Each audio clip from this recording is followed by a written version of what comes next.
Little Nightmares 2. Finally, after 1 year and 7 months of waiting, the most anticipated game for me has finally released.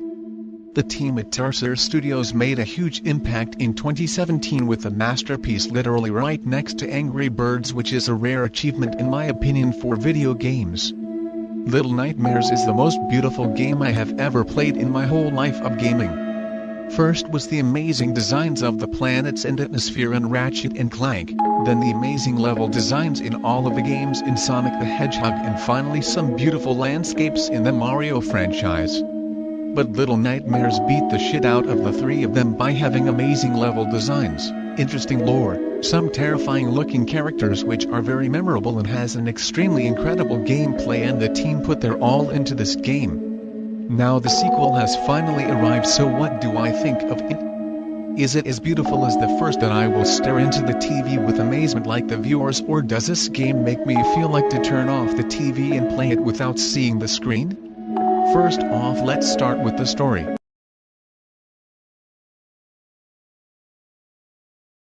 The story for this game is about a young boy named Mono as he encounters a girl in the basement, which is actually my girl 6. So they both escape the clutches of the hunter in the wilderness and go to the Pale City to stop the Thin Man from controlling all the TVs in the city before the signal tower kills off air.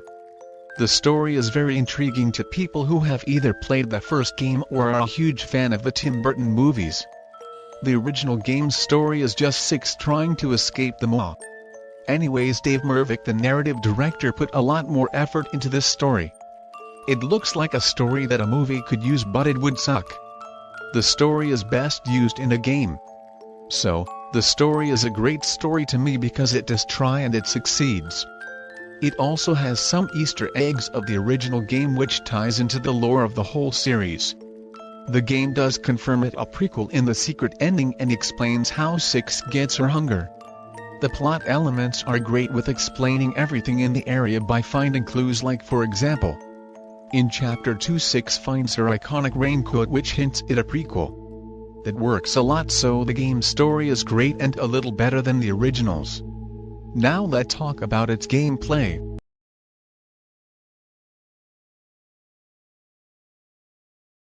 Little Nightmares 2 thankfully has the same type of gameplay. The game is best known for having a dollhouse lock camera.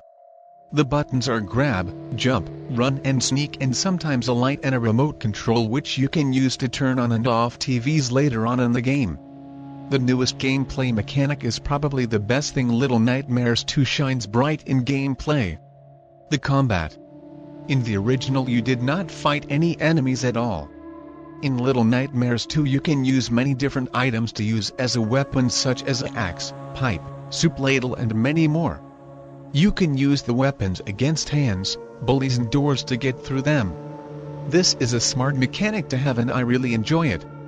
The next new thing about the gameplay is that you can store keys in your pocket.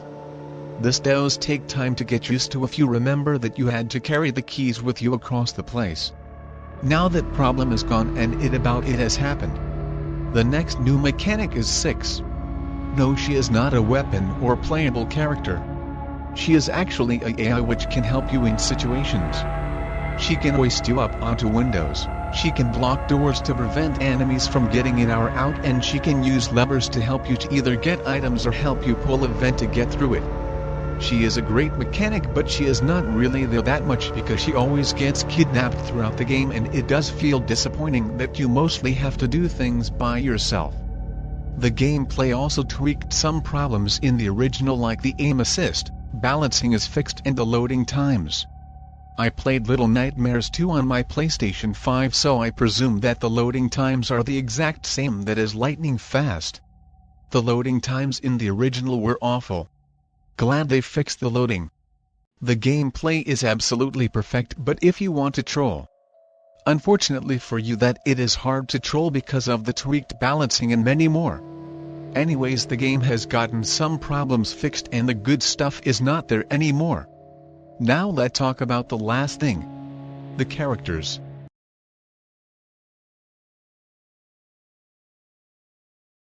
The characters are the most interesting things in the whole franchise because they are so mysterious, and in Little Nightmares 2 they are still continuing to have some interesting characters.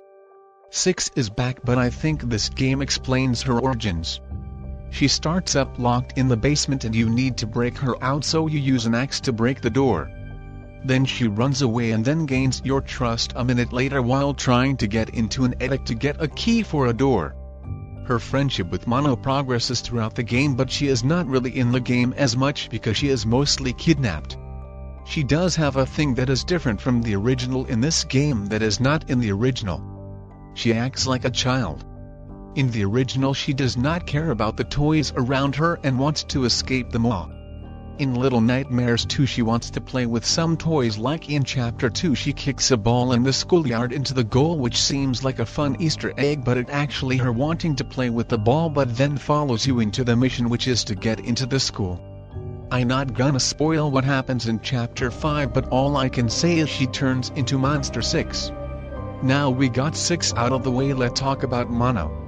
He is just a kid in a paper bag which wants to stop the signal tower and have a closer friendship with 6. I like this a lot because he is also acting like her in the original and she copies his attitude in the original. Now we got our main characters out of the way, let's get onto the enemies. The hunter is just a guy who wants to kill 6 and Mono with his shotgun, but he looks lonely by all the pictures in his house and the dummies in a room having dinner. He must have had a family or something, but maybe a DLC can confirm this. The teacher does not like troublemakers and wants to let them down. She also teaches the bullies that behave well. The bullies do want to kill you, but there is no reason. Actually, some bullies don't want to harm or fight anyone and the other bullies bully them, or some other bullies want to play with each other. These guys are interesting and I would love to learn more about them. Next we have the doctor. He is the creator of the patients that chase after you in the dark and stop moving in the light. The doctor does climb on the ceiling, which is a bit unusual, but what the heck, it's Little Nightmares, anything can happen. The viewers are to me the most interesting characters in the whole series. They watch TV all the time like it's essential.